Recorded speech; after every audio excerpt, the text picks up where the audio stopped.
आप जानते हैं कि इतनी बड़ी परीक्षा जो है जब हमको आयोजित करनी है तो हम लोग इसको जाड़ा में नहीं कर सकते हैं, ठंड में नहीं हो सकता है। नहीं हो सकने का बहुत से कारण है, उसमें कुछ अभ्यर्थियों को भी असुविधा होगी, कुछ हमें भी, बाहर से आएंगे, रात में रुकने में कठिनाई होगी, प्लेटफॉर्म पर रुकना पड़ता है तो उसमें कठिनाई होगी। दूसरा कि कुछ कदाचारी भी लोग हो सकते हैं जो जिसके कारण से जाड़े।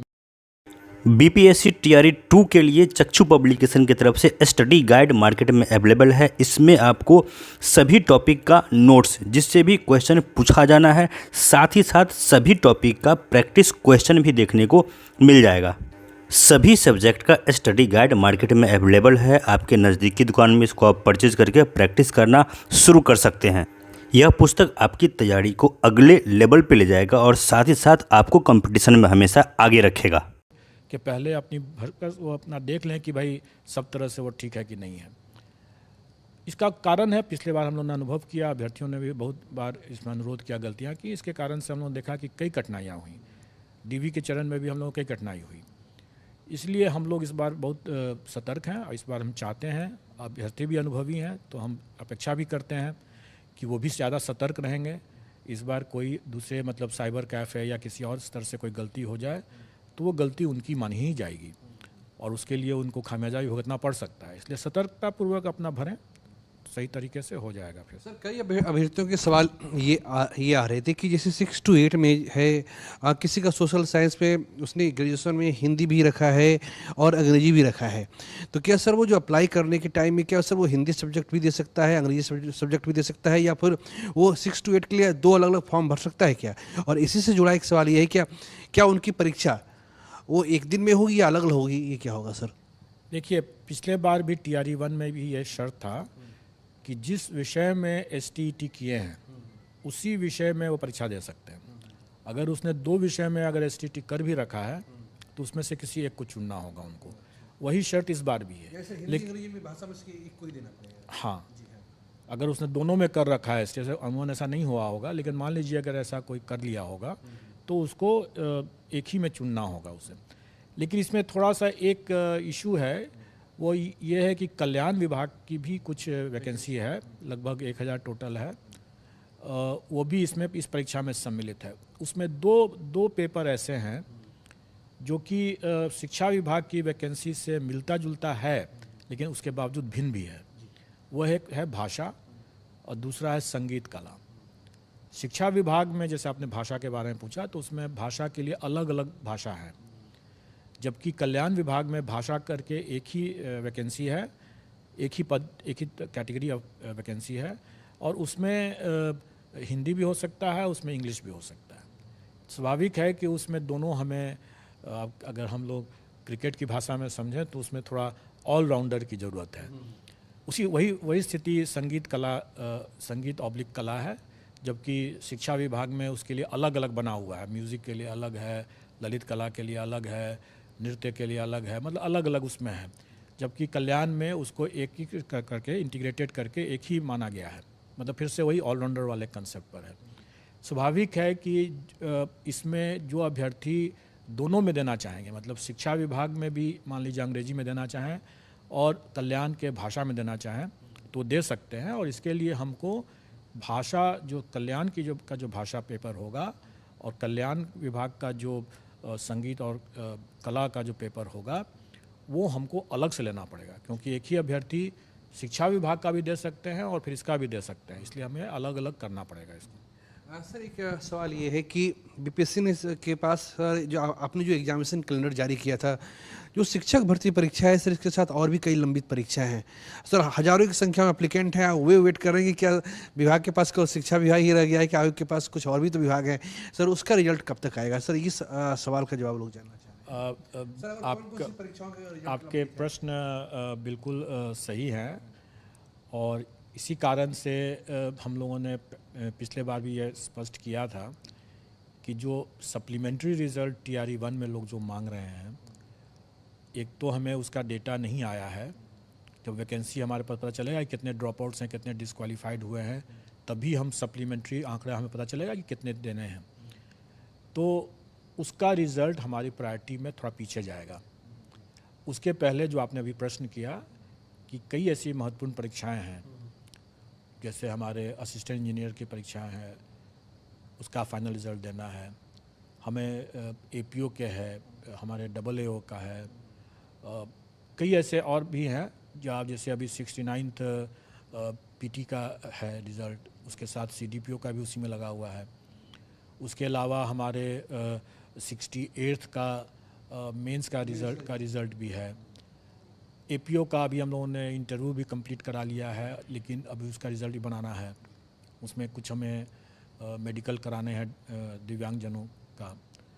तो इन सब को लेकर देखा जाए तो अभी हमारे कई ऐसे मामले हैं जो काफ़ी परिपक्व हो चुके हैं, मैच्योर्ड हो चुके हैं, उनका हमें परीक्षा फल निकालना है। TRE 1 के वर्क प्रेशर के कारण से कार्य बोझ बहुत ज़्यादा था उसमें, इसके कारण से वो रुक गया। तो अब चूँकि TRE 1 का कार्य बोझ कम हुआ है, तो TRE 2 के कार्य बोझ आने के पहले हमारा प्रयास रहेगा कि हम जितने लंबित मामले हैं यथासंभव हम उनको चरणबद्ध तरीके से निकालते जाएं उसका परीक्षा फल।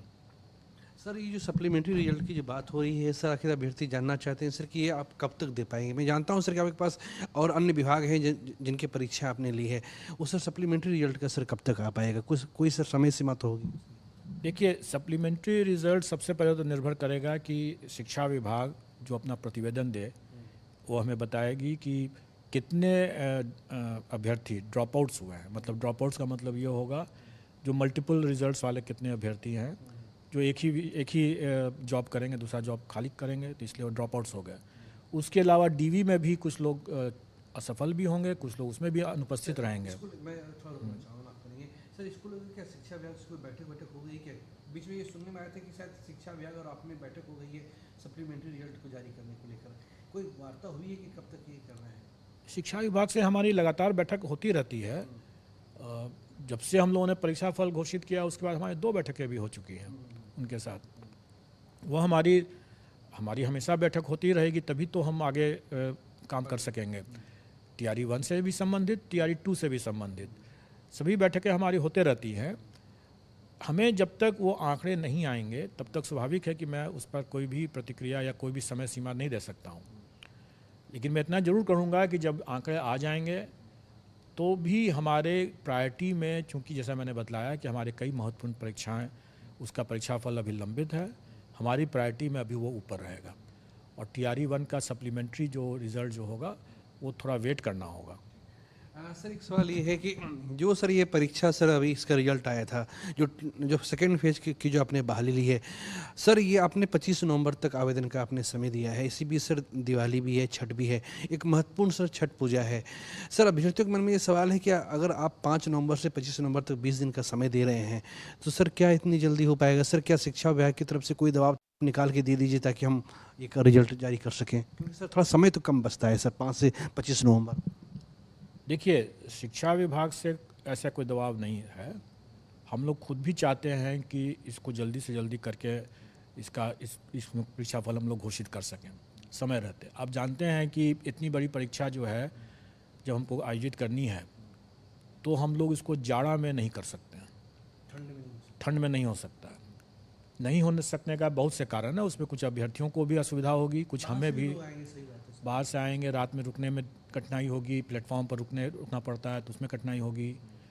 दूसरा कि कुछ कदाचारी भी लोग हो सकते हैं जिसके कारण से जाड़े में मफलर है, टोपी है, स्वेटर है, कई तरह के मतलब कदाचार करने का उनकी संभावना बढ़ सकती है।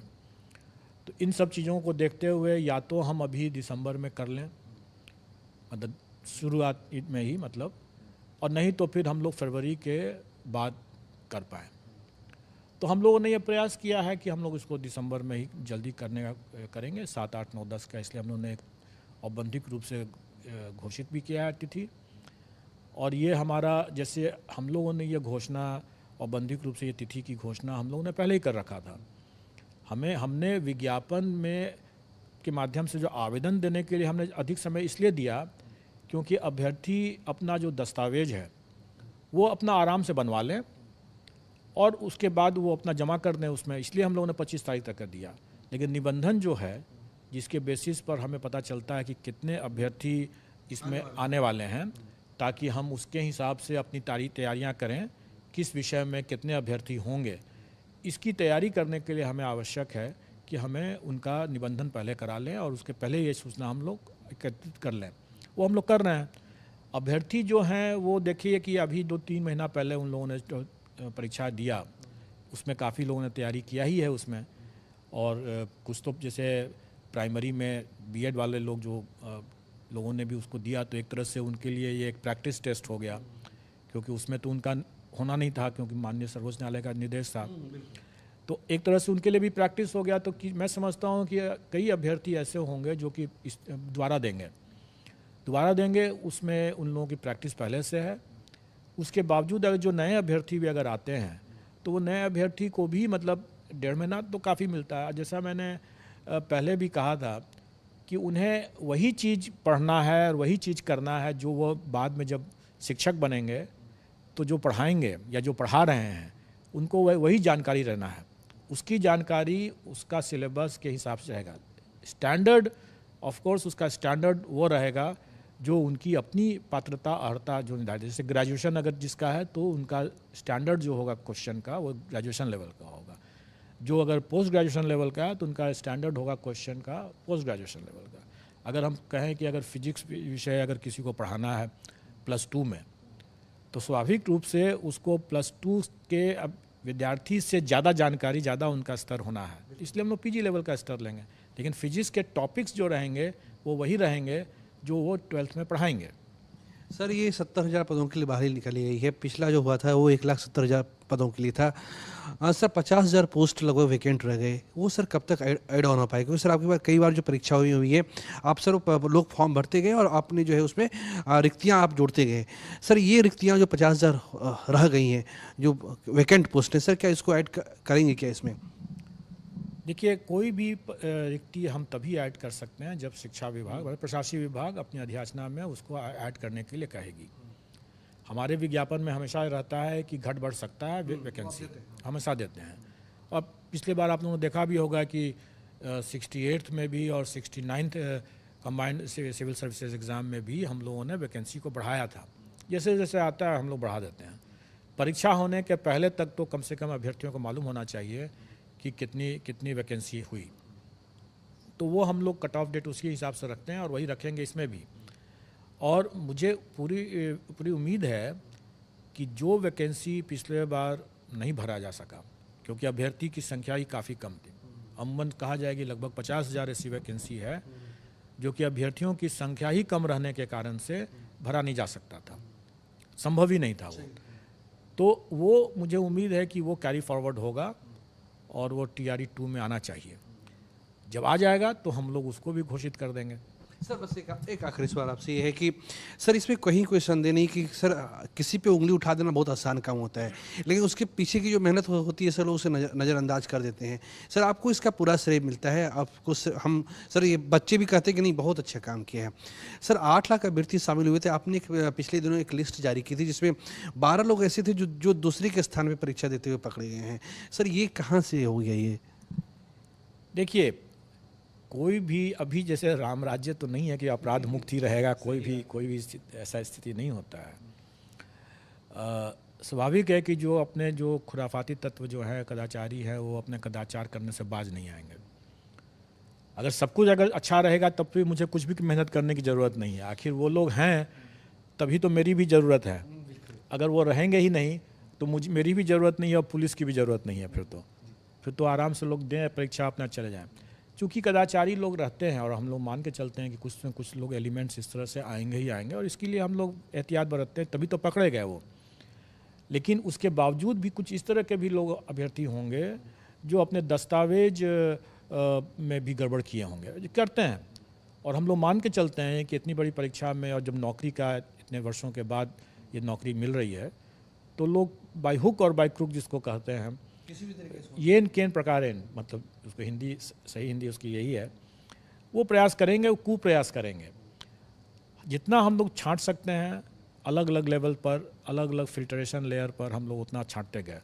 हम लोगों ने भी कुछ DV कराया, उसमें भी छांटा हम लोगों ने बड़ी संख्या में। फिर उसके बाद हम लोग जो मेरिट लिस्ट निकाले उसमें भी हम जानते थे कि उसमें कुछ अभ्यर्थी ऐसे ज़रूर होंगे जो फर्जी करके आ रहे हैं। उसका डॉक्यूमेंट वेरिफिकेशन इसलिए तो किया ही गया था और इसीलिए सशर्त ही हम लोगों ने परीक्षा फल दिया। वो छठे हैं, वो छटेंगे वहाँ पर डॉक्यूमेंट वेरिफिकेशन में। अगर कोई उसके बावजूद कोई बच गया तो एक इसके बाद का भी एक लेयर है और ये योगदान के बाद का लेयर है जो वृहद अनुसंधान का मामला है, वहाँ भी छटेंगे। जब भी अभी तो हम लोगों ने ऐसी व्यवस्था कर रखा है कि हम अपना अभ्यर्थियों का जो डॉसियर जो होता है वो हम सॉफ्ट कॉपी देते हैं, सॉफ्ट कॉपी डिजिटली साइन करके देते हैं। ये परिपाटी हम लोगों ने पिछले 6-7 महीने 8 महीने से स्टार्ट कर दिया है। तो इसका उद्देश्य ये था कि जो हम सॉफ्ट कॉपी डिजिटली साइन करके देंगे, एक तो वो प्रॉपर होगा, दूसरा कि उसमें सबसे बड़ी बात यह है कि हम लोग बायोमेट्रिक डेटा जो हम लोग कलेक्ट करते हैं वो हम देंगे। वो सॉफ्ट ही कॉपी में ही दिया जा सकता है, उसका तो कोई हार्ड कॉपी हो नहीं सकता है। तो वो सॉफ्ट कॉपी में जब बायोमेट्रिक डेटा देते हैं तो कोई भी सफल अभ्यर्थी अगर योगदान करके नौकरी भी कर रहे हैं, अब ये हो सकता है ना कि राम कुमार ने सारी परीक्षा दिया, सारा डॉक्यूमेंट वेरिफिकेशन राम कुमार ने किया और श्याम कुमार नौकरी पर करने के लिए पहुंच जाए, ये बिल्कुल संभव है। और ऐसी संभावना को ही ध्यान में रख करके ही हम लोगों ने जो डॉसियर जो है वो सॉफ्ट कॉपी में भेजना शुरू किया सॉफ्ट कॉपी में, जिसमें कि हम उसका बायोमेट्रिक डिटेल्स भी देंगे। कहने का मतलब ये हुआ कि जो अभ्यर्थी सफल होने के बाद नौकरी कर रहे हैं उनका अटेंडेंस के समय में, मान लीजिए 1 महीना 2 महीना 3 महीना के बाद भी कभी भी अगर उनका बायोमेट्रिक से मिलान किया जाएगा तो पता चलेगा कि ये तो फर्जी आदमी काम कर रहा है, तो उस पर भी कार्रवाई हो जाएगी।